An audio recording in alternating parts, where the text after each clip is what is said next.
After giving the whole DBZ fandom an aneurysm with their incredibly boring talk and bad jokes of the entire franchise, Chip and Zakoshi are back to talk about Yu Yu Hakusho.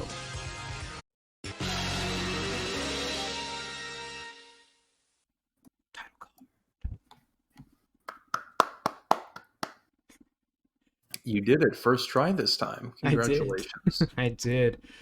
Welcome everyone to Bizarrecast Requiem. We are talking about my favorite anime of all time, Yu Yu Hakusho. And of course, I am here with Chip. I am opening this episode again. Oh, man. It's been so long since we last talked. I know. Almost 5 to 6 minutes. Yeah. I mean, no, it's been a week. We record this day of, remember? Sorry.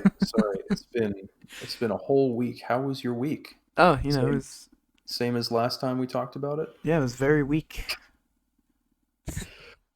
Oh, Alright, God, so this fucking B-list. I love it. I think before Yu Yu Hakusho. Yeah, I think before I go into explaining everything about this entire series, I'll just have you tell me some things you know about the series. That is a terrible idea, but okay, sure. So, Yu Yu Hakusho is about, what is that horrible buzzing noise? Is it on mine? Yeah, it is. Whenever you talk, it's just rattling. What the fuck is that?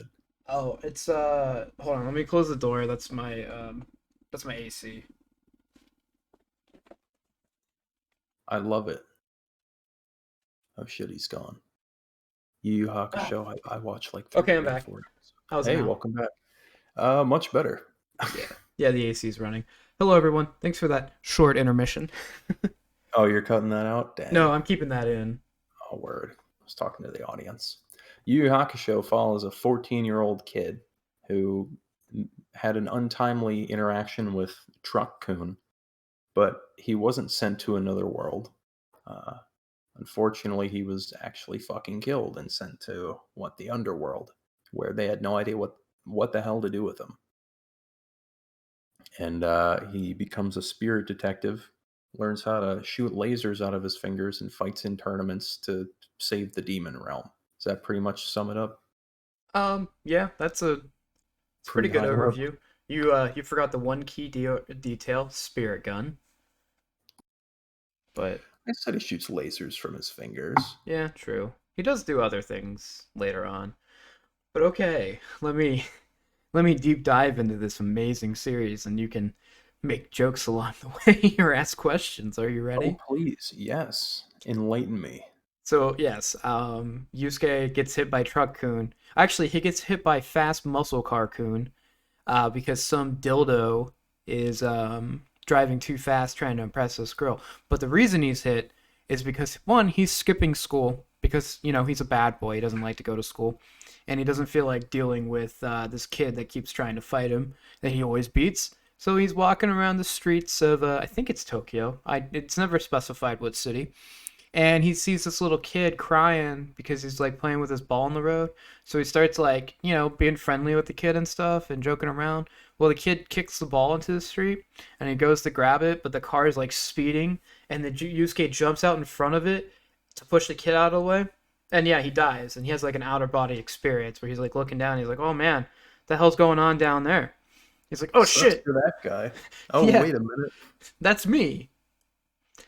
So then he meets Botan, which is basically the Grim Reaper, and she's this cute blue-haired chick in a robe driving around on like a flying boat oar, and she takes him to Spirit World. So he does kind of go to another world. Isekai before Isekai.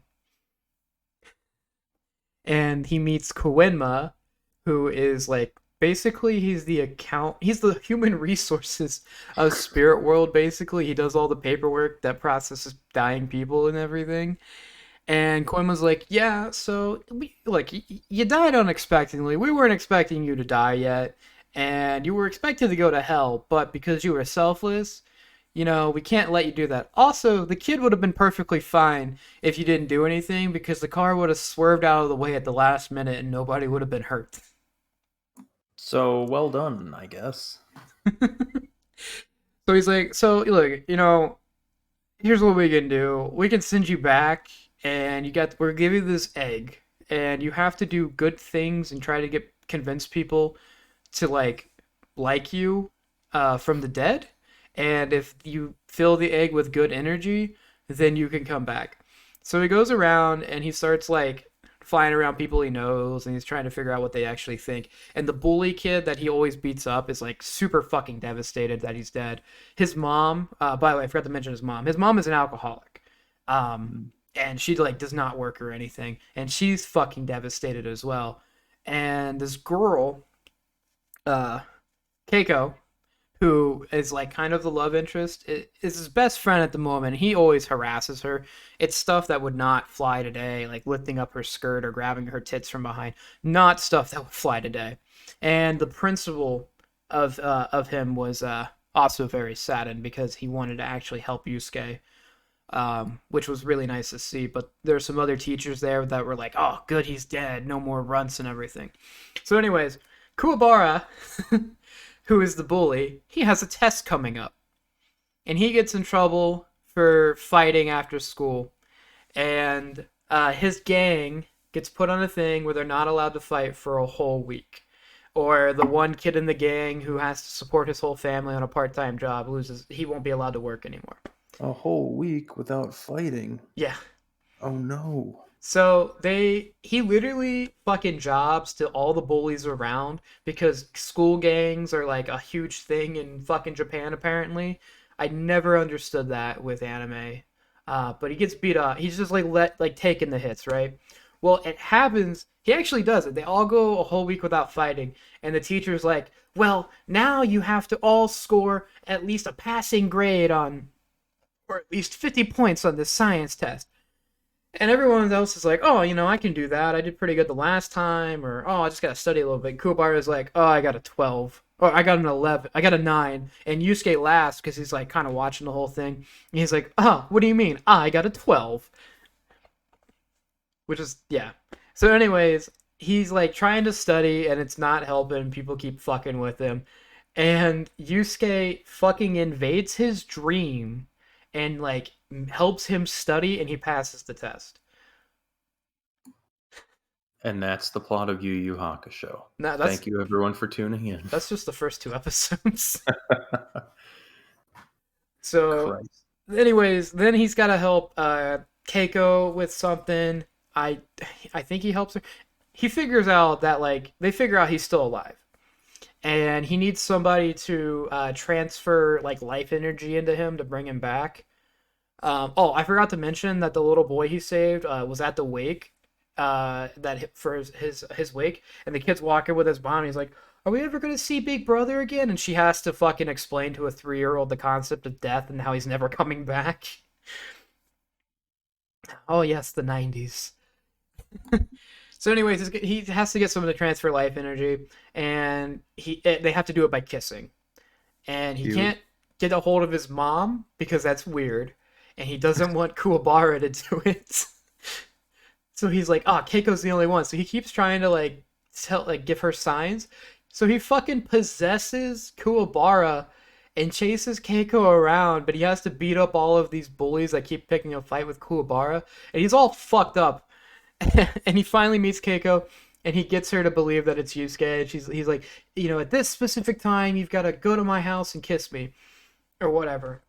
So the time comes, and it's the dry season, so Yusuke's house catches on fire while his body's laying there, and fucking Keiko and Kuwabara break in and rescue Yusuke's body out of the burning house, and then they move it to another place. So eventually the time comes, and stuff happens. Yusuke throws the egg into the fire to make a path for Keiko to get out with his body.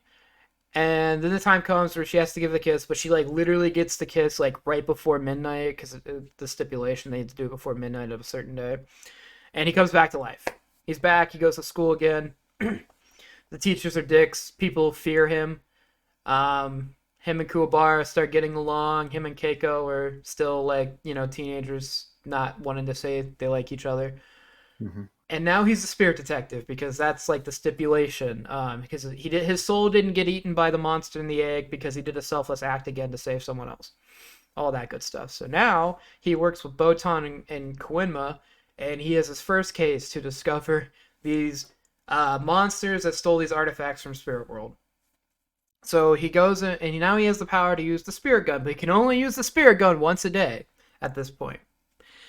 So he goes and tracks down the three demons, and he ends up fighting the first one, whose name was Goki, and he likes to eat children's souls.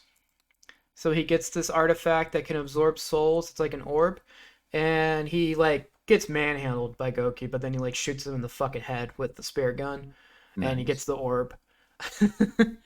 And now he's gonna track down the other two.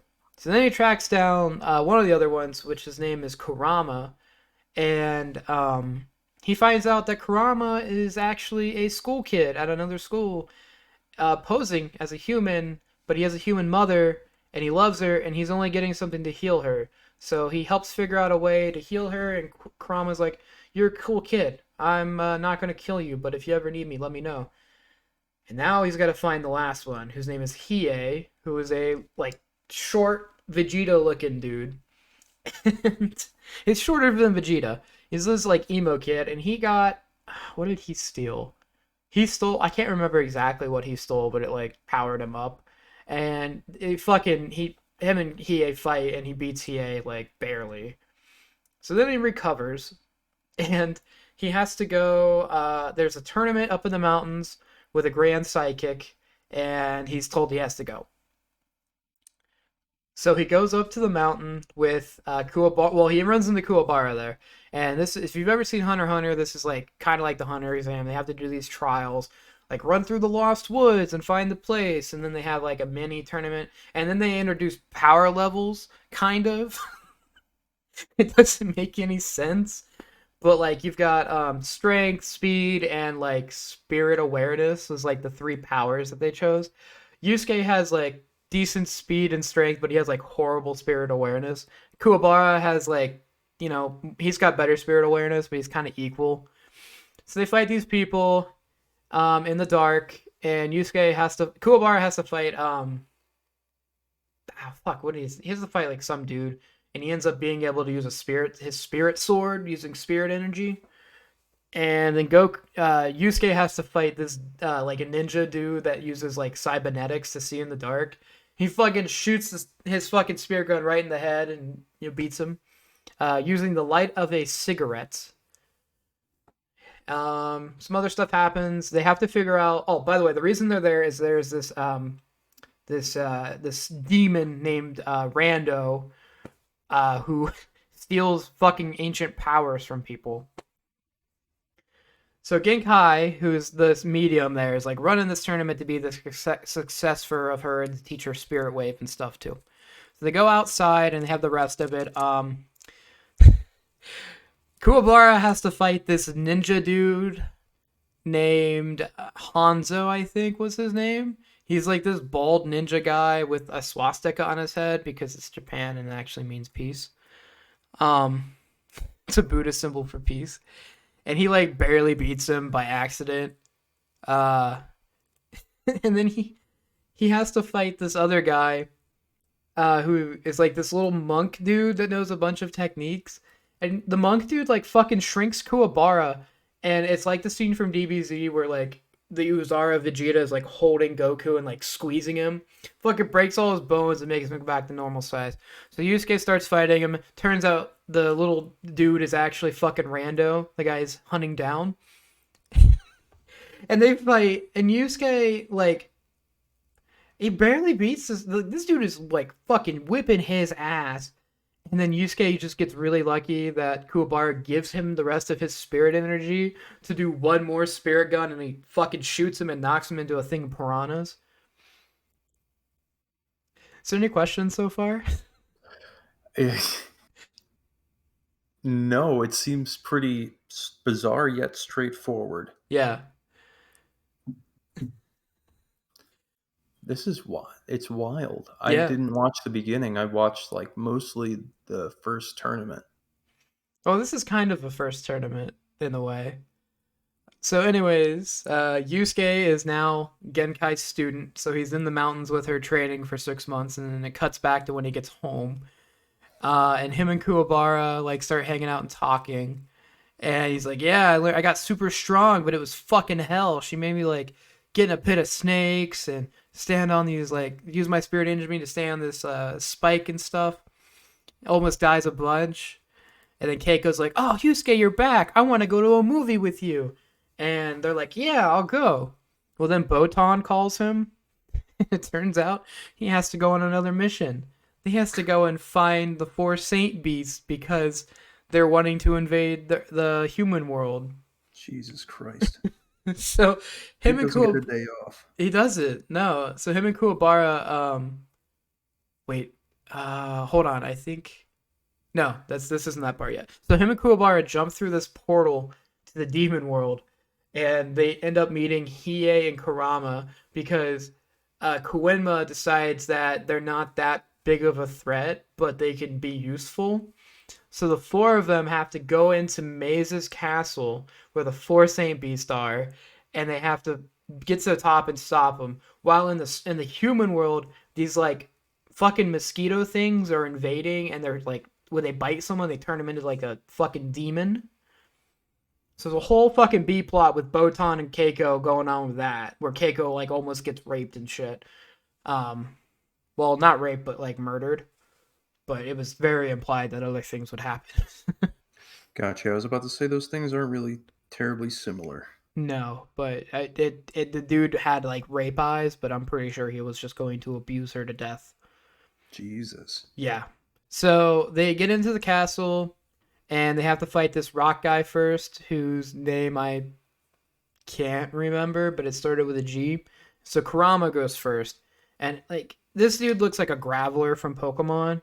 And Kurama has a Rose Whip attack, and he just like keeps cutting up the dude, but he's like, "Whoa!" He keeps coming back.